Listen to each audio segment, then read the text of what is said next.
Hello, everyone. My name is Daniel Codella. I'm sorry that I couldn't be live with you all today over Zoom, but I hope you get a lot of value out of my session. My session is entitled How Technical Writers Can Earn a Seat at the Table and Take Control of Their Careers in 2023. I think no matter what industry you're in, everyone is feeling the stress of these uncertain times that we're living in. People want to survive, but they also want to thrive through this. And we're all looking to build our influence within our organizations. And so that's what this talk is about. We're going to talk a little bit about the challenges and struggles, but we're also going to talk about the opportunities, because uncertainty and opportunity are really two sides of the same coin.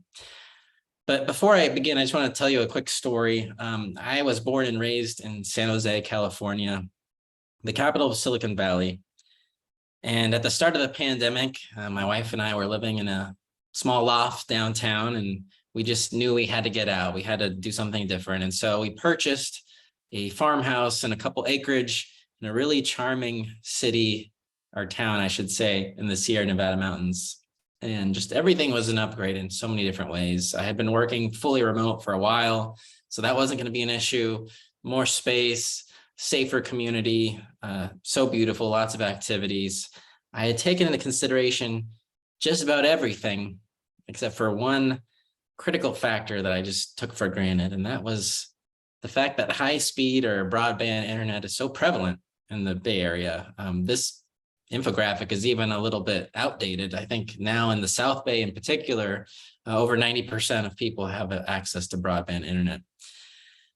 There's over a dozen ISPs, all manner of speed you can get. I had a Xfinity, and my download speeds, it was about gig speed internet. Never had an issue. But where I moved, the county you can see here is shaped kind of like a pistol. There are huge swaths where there is zero broadband connectivity. And the few areas that do have some sort of option, not great, maybe one or two providers at most, and not the kind of speeds that you could see in the Bay Area. The only thing that was available to me was 6 meg down, half a meg up DSL. There was literally nothing else, no cable, no fiber, no nothing. Well, you can imagine how excited I was when I heard about Starlink. Now, for those of you unfamiliar, Starlink is satellite internet provided by the SpaceX company, Elon Musk's company. And you can get gig speed internet with very, very low ping, under 50 millisecond ping, through a constellation of low orbiting satellites. It's really incredible. You might have even seen them in the night sky, the whole satellite train going by. So high tech, I mean, just revolutionary. And even the dishes themselves are just incredible products of engineering. The dish automatically moves and tracks these satellite trains as they go by. They have heating elements on them so they can melt snowfall. Just incredible engineering, self-powered, all through a proprietary data and power cable. So fortunately, I got on the waiting list. A year later, I received an email that my Starlink dish was in the mail. I was excited, but I was also really nervous. This is complicated stuff. So I took the day off work, anticipating that this would take me a few hours. I even called some of my more technical friends, just, hey guys, can you be at the ready? This thing is really complicated.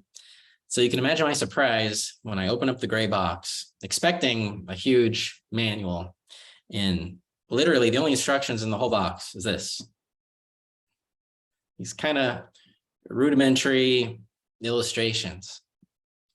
And I thought it was a joke at first, but I thought, okay, I guess this is it. So I put the dish outside facing the sky, the sun, like it shows, plugged in, there's 2 cables in the little splitter box, and downloaded the Starlink app, which helped me the rest of the way. And it was literally that easy.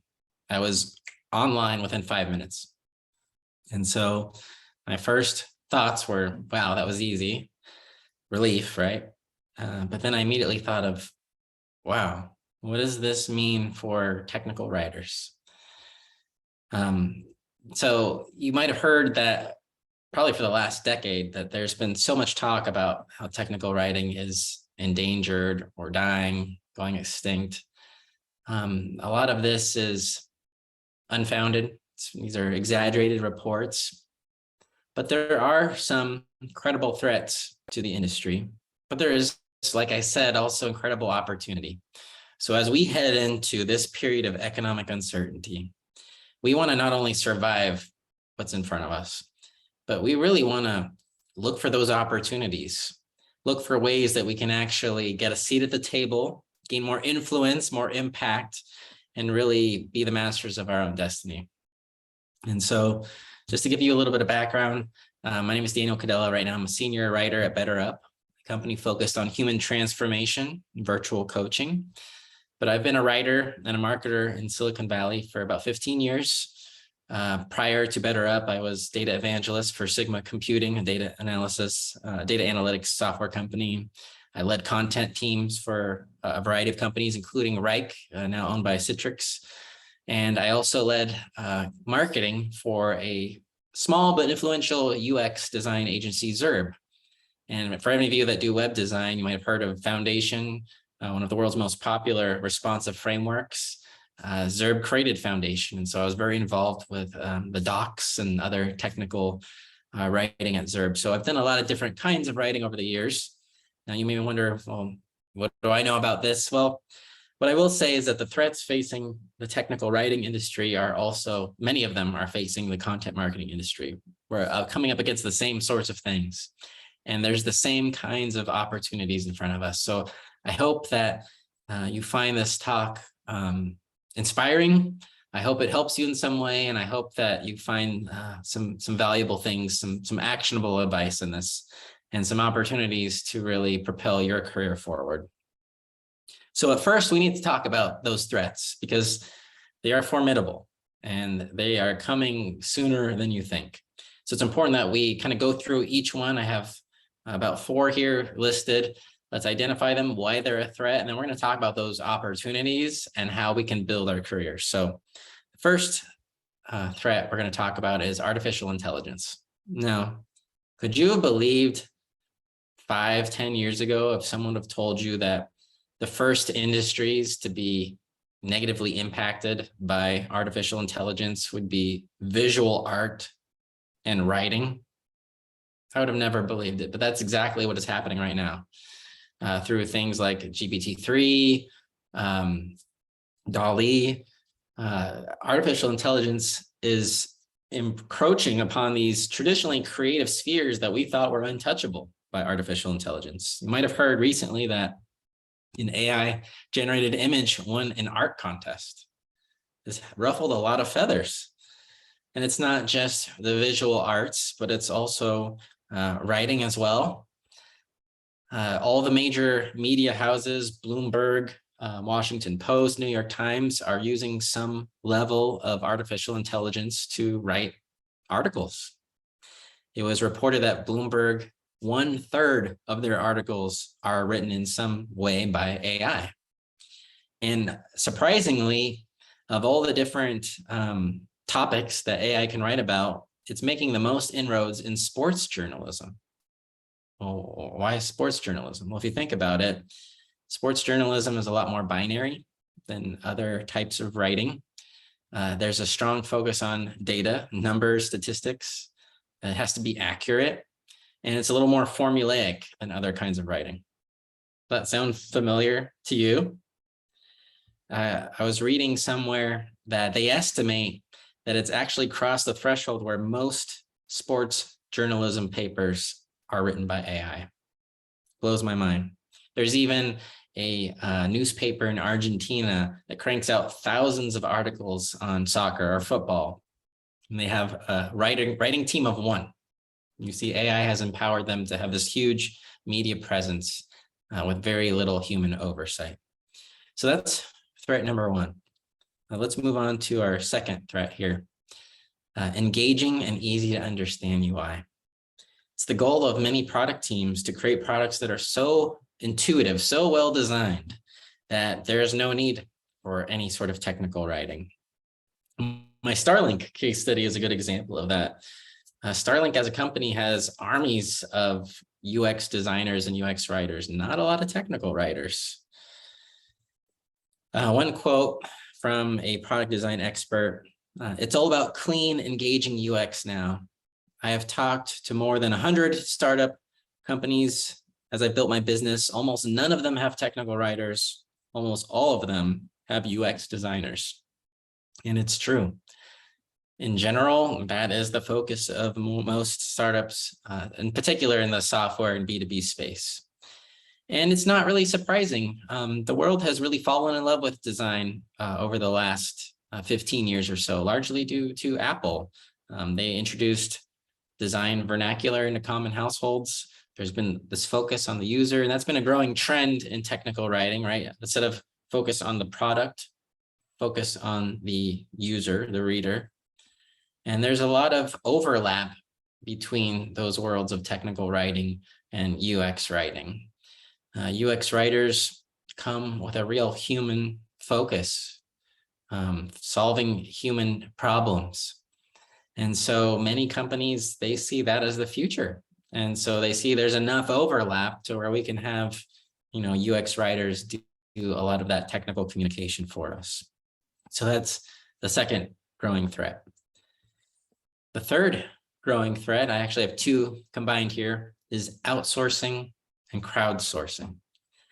Now, it's been awesome with the working remotely. For many, the new world of work is a hybrid arrangement, and workers love it. No commute to the office, more flexibility, more freedom, same salary in most cases.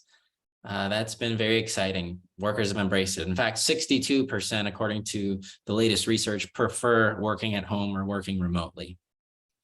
But there's some negatives to the whole work from home arrangement. Aside from things like less collaboration and not having that in-office presence, there's more competition. It's hard enough to compete with people within your locality. It gets really unfun when you have to communicate with anyone around the world that has an internet connection. That raises the stakes dramatically.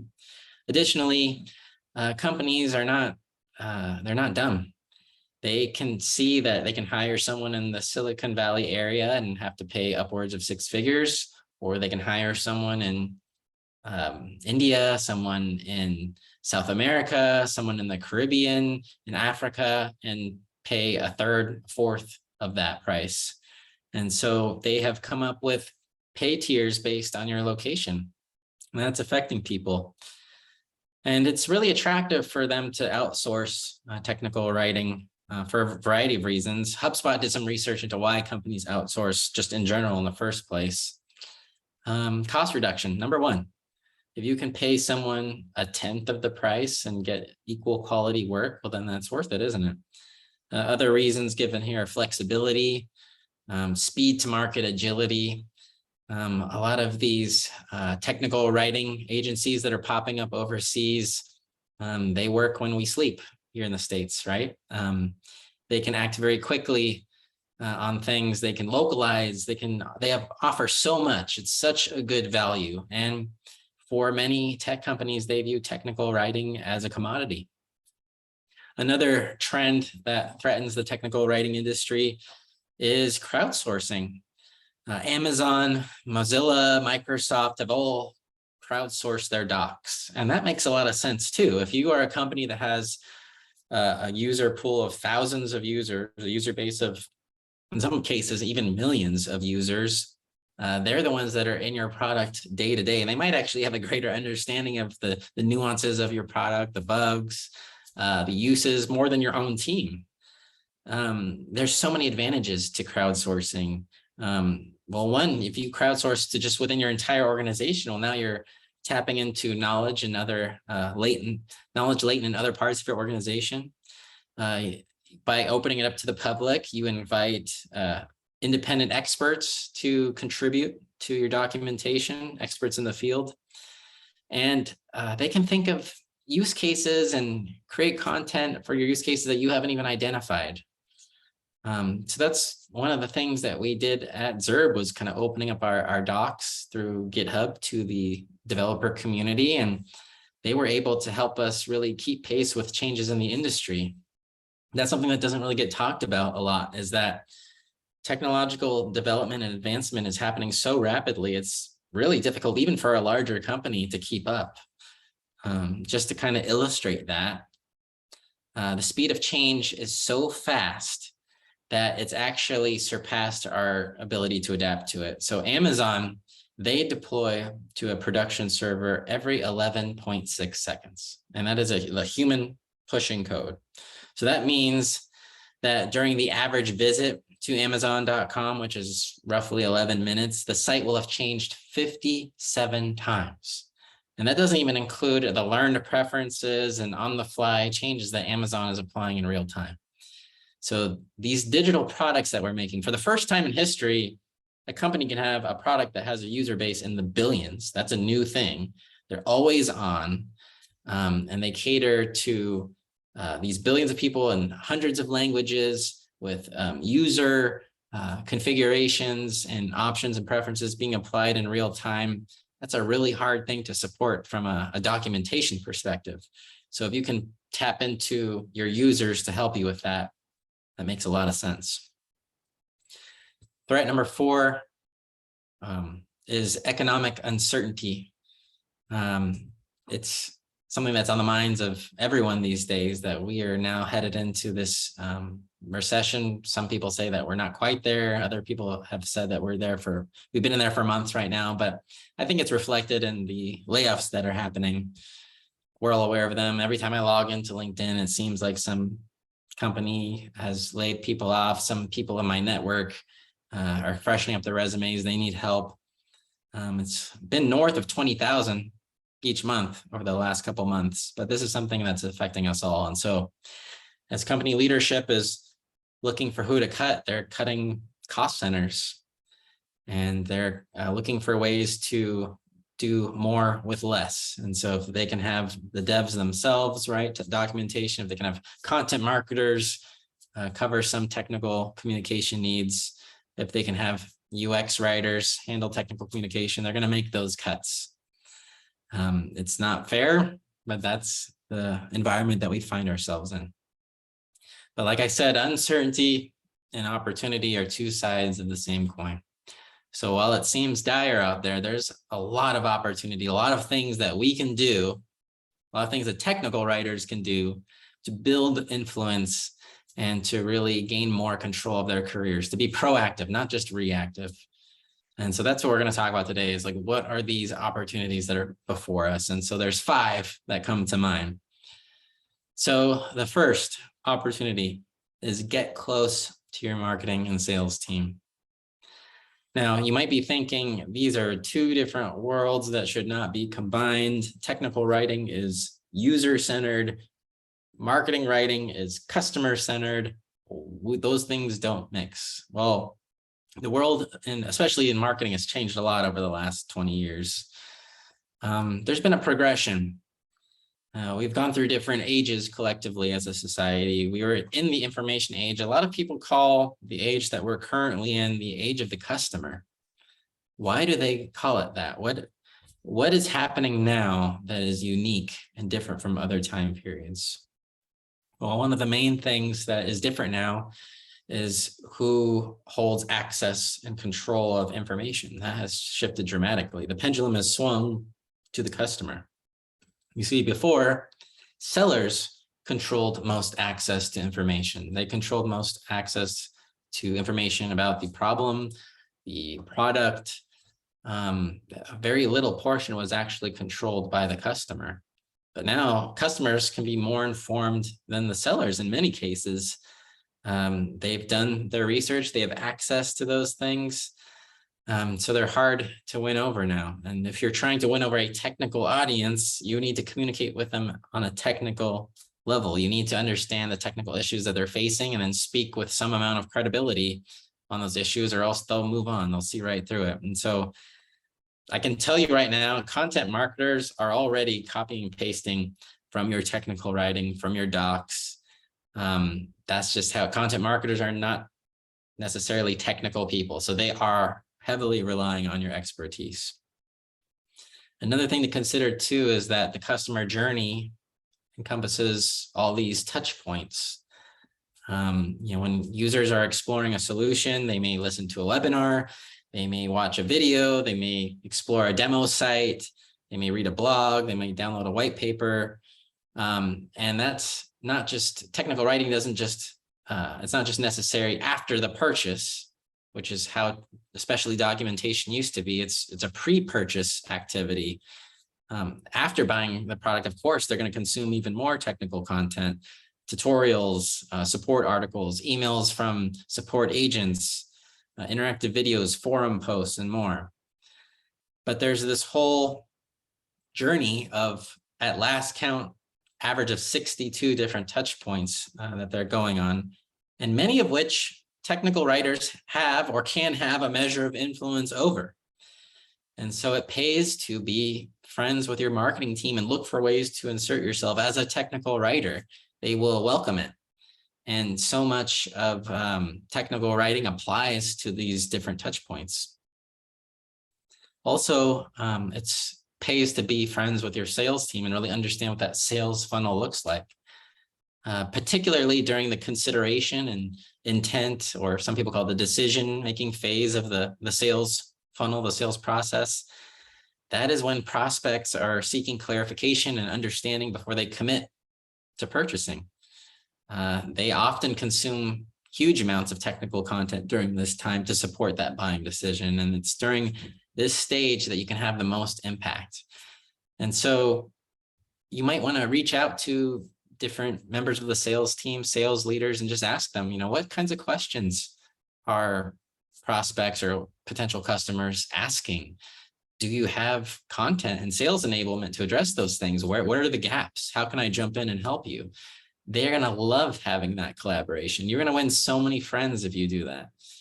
And also with marketers, one thing to be aware of is that you are no doubt closer to the product than they are.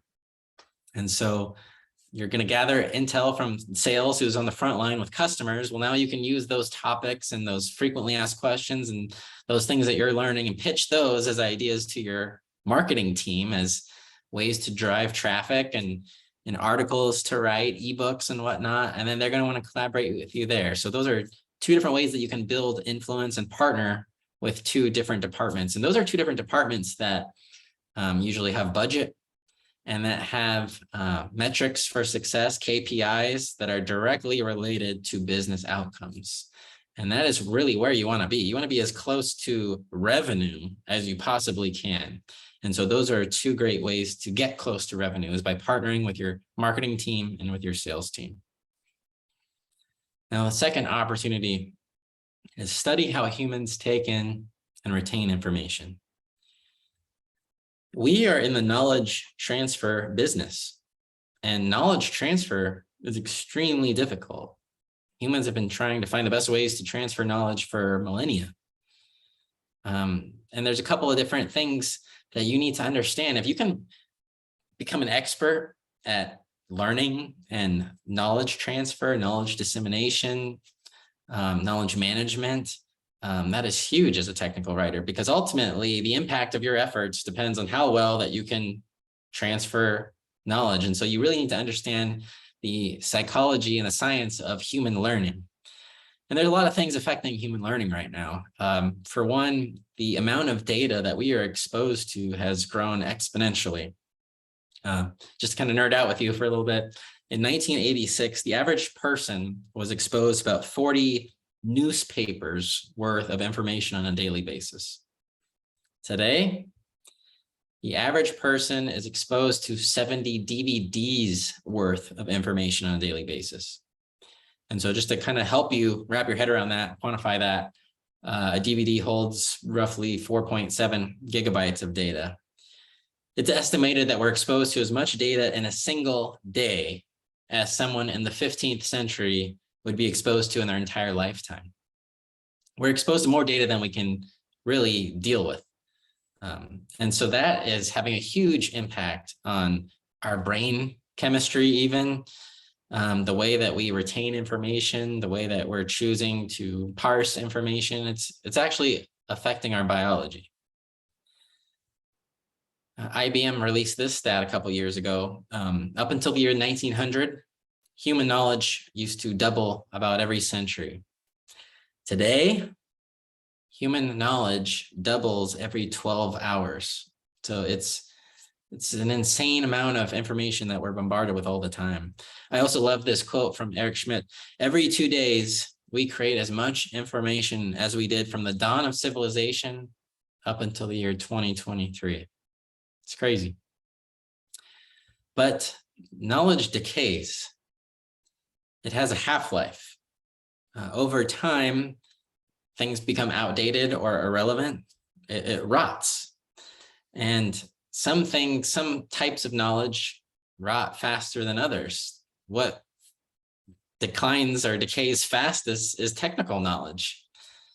And so that is something that we deal with as technological advancement increases. It becomes a lot sharper, that decline, and what knowledge is useful and impactful anymore. The half-life increases. And so that is a critical thing to be aware of.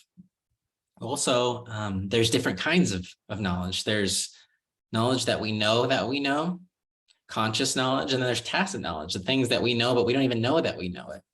And so much research has gone into what are the best ways to transfer different kinds of knowledge. Is it even possible to transfer different kinds of knowledge? What formats work best for retention? Is there any way to transfer unconscious knowledge? It's a very interesting field. Very few of us even learn the same way as well. There's different preferred methods of learning for individuals. One of the most popular theories right now is VARK. That's an acronym. It stands for visual, auditory, read, write, and kinesthetic. And basically what this means is we all learn in different ways. Some people are visual learners. Some people learn by doing. Some people learn by reading. And so there's individual preferences, but then there's also generational preferred learning preferences. And what we're seeing with Gen Z, who's in the workforce now and making up a growing part of the workforce, is that they prefer to learn by watching videos and by doing. They do not enjoy reading.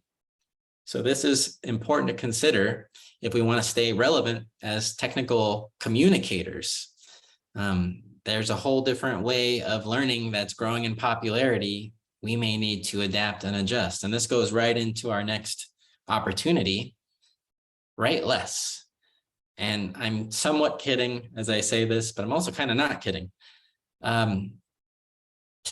Technical communication does not just exist in solely written form, right?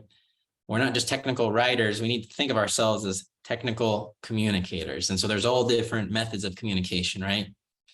One thing that's important to realize is that we as humans are sensory beings. The more a message stimulates our various senses, the more senses it can stimulate, and the degree to which we are stimulated actually affects how much we retain that message. If you want someone to understand your message and hold on to it, stimulate as many senses as possible. And that's why presentations work so well, especially in-person ones. You can hear the speaker, see them, maybe you shake hands with them after, maybe they have some music or audio or whatever it is. Like, the more senses that you can stimulate, the more your message will stick. And so there's all different kinds of ways, formats that we can take advantage of as a technical communicator, not just docs, not just manuals. There's all sorts of things at our disposal. We have a number of them here. And so the industry is really shifting. You need to develop a portfolio of not just your written work, but work in these other mediums as well. And you're seeing this out in the wild more and more. SpaceX has a technical writer position open right now. And notice what one of the requirements is, one of the responsibilities. Use 3D modeling software to release clean, standardized, and user-friendly graphics. Would you have thought 10 years ago that it would be a necessity as a technical writer to know 3D modeling? But that's how it is these days. forward-thinking companies are realizing that what they really need is not a technical writer, but a technical communicator, right? Which is what this group is all about. Someone who can not just write, but also convey technical concepts and instruction in a variety of mediums, create infographics, maybe even do some sort of video recording or presentation, someone that could even speak on a podcast or something like that. There's all these mediums, interactive mediums, even with the growth of things like VR and AR, who knows how that will change the conventions of technical communication. But all of this stuff isn't on the horizon. It's here with us now, and it's only going to be growing as we move forward. So think about maybe not necessarily writing less, but how can you incorporate other kinds of media, other formats into your work? And you're seeing it pop up more and more. One of my favorite things that I see in technical docs is the use of GIFs. If you can break up your docs with different GIFs that illustrate each point, GIFs are an amazing tool. They're pretty simple to make. They are supported on multiple devices. There's no compatibility problems. They're short, they're simple, they're captivating. So that's one way that you can consider broadening your approach. When I worked at Zurb, leading marketing, we noticed that our docs for Foundation, that responsive web platform, those were some of our most highly trafficked pages on the site. And so we thought about ways that we could take advantage of that, and how could we make them, be more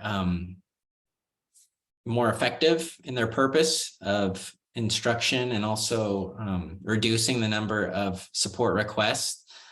How could we make them more engaging, and also how could we possibly transform them into a marketing tool? So what we did is we started to create videos on every single page in our docs, some sort of explainer video that walked you through exactly what we had in written form we had available in the video. And so this was hugely impactful, hugely successful. It really cut down the number of support tickets that we got in, which is one of the greatest metrics for success, KPIs that a technical writer can have. And we also transformed it into a lead generating marketing tool, because we publish these videos on our docs pages, but we also release them on YouTube. So they were accessible there. They were great for SEO. So people on Google typing in, responsive web design, typography, navigation, all these things would somehow get hooked on to all these hundreds of videos that we posted on YouTube that were all, SEO optimized. And then those videos had links back to the docs. So our technical writing, our documentation was actually a marketing tool. And you could see some of these videos had upwards of 100,000 views. This one here, 25,000 views. And so it serves multiple purposes. And so that was a great collaboration and a great, two birds with one stone approach, where it made the experience better for our users. It cut down support requests, and it was actually drew a lot of new interest into Foundation, which was great. Now, the fourth opportunity is to stay up to date on emerging trends. As with really anything, but especially in the world of writing, the fewer people that can write about what you write about or do what you can do, the more opportunity there is, the more money to be made. If you can only write about things that everyone else can write about, that's not how you get ahead in this industry. And so it pays to build expertise in emerging industries. And there's so many to choose from. I love this graphic here. It might be kind of hard for you to read, I'm not sure, but there's a variety of industries where there just aren't that many people that can talk about them. There's not a lot of people that have expertise in them. So blockchain, artificial intelligence, nanotechnology, immersive media, AR, VR, human genome technologies, clean tech, quantum computing, edge computing. There's all these different worlds. And so it pays to become familiar with them. And you really set yourself apart if there's ever a need for a technical writer in that space. It pays to have that kind of foundational knowledge. It's worked out for me several times in my career. Early on, I was very into crypto, blockchain, not as much anymore, but in those early days, I learned a lot about it. And it was during a time that there wasn't a lot of knowledge on the subject. It hadn't really broke yet, but I had some friends and we were all nerds into it. And so I knew enough about it to explain it, not enough to develop, my own blockchain or anything like that, but I could explain.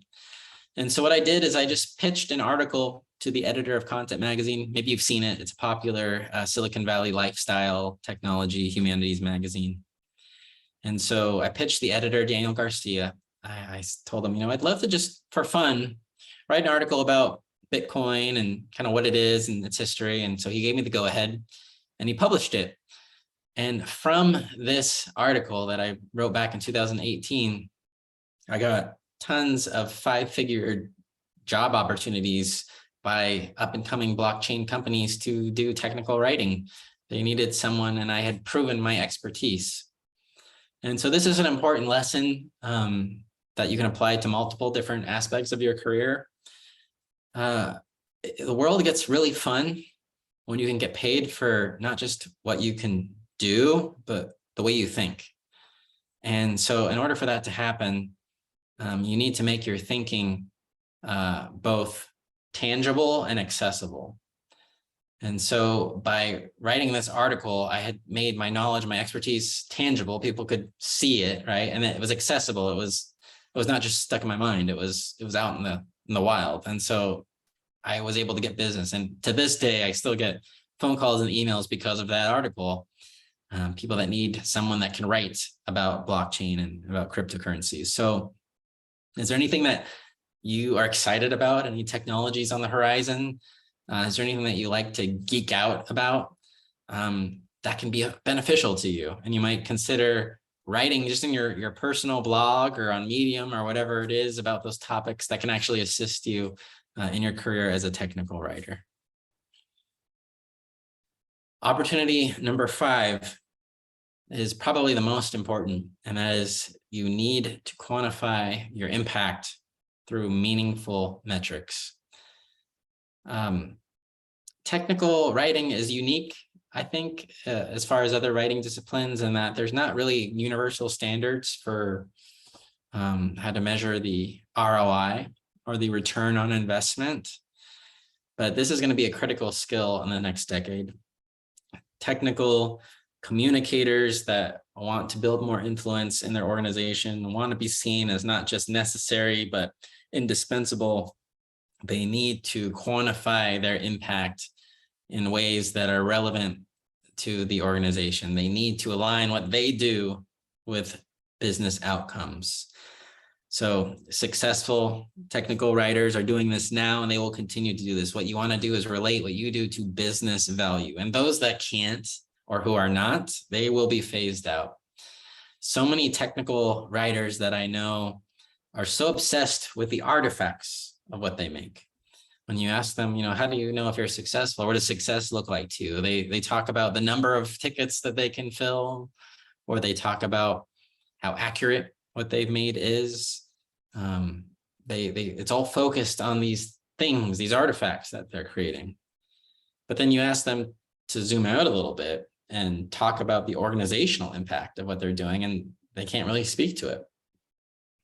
Well, it's important as a technical writer, clear, consistent communication, to be process driven, to have minimal amount of errors.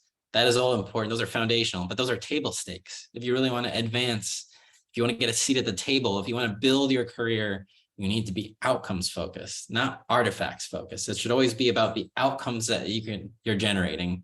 The artifacts, that can come and go. And as we've talked about earlier, as different media types become popular and stuff, maybe to get to a certain outcome, it's not a doc, maybe it's a video, maybe it's something else. And so always be outcomes focused. Now, you might be asking yourself, well, how do I demonstrate the ROI of what I do? My company doesn't have that type of measurement. I don't even know what to measure. I thought this site was really cool. Technicalwritingroi.wordpress.com. They had a really simple kind of bare bones way that you can ascribe impact to what you're doing as a technical writer. And so this is all from them. This is not something I created, but step one, make friends with your support team. Ask them the most common questions that customers are asking, and then try to gauge how many phone calls or emails that they're getting about those topics. Step two, see if the required resolution exists somewhere. If yes, how is it? Is it good? Does it adequately resolve the issues? Is it easy to find? If not, rewrite it. Step three, after you've resolved those different issues, after you've done that rewrite, go back to your support team and ask them to check every customer that has that issue. Ask them if they've looked for a resolution in the docs. If not, ask the support team to ask the customer to go back through the documentation and see if the answer is there. And then finally, continue this for a month. By then, you should be able to calculate the amount of support calls that the customer support team has received before your document has existed, and the amount of calls that they received after. And ideally, what you want to see is a reduction. And so now all of a sudden, you're armed with a quantifiable impact, right? You were able to reduce support tickets on this topic by 30% due to your new documentation that you've created. And that's a mistake that so many people make. They don't express their impact in quantifiable terms. I mean, think about what the business is concerned with. They don't really care about how organized your doc is or whatever. They want to know what impact you're having. Are you reducing the amount of support tickets so that they don't have to hire more support people? I mean, they have a very dollars and cents view of things. So always quantify your impact and relate it to organizational goals and money. That's most important. And then so many resumes of technical writers I look at, they treat their resume as just a list of their responsibilities. That's a terrible way to get a job. Your resume, your LinkedIn should be all of the impact that you've had, and it should be quantifiable, numbers, percentages, cost savings.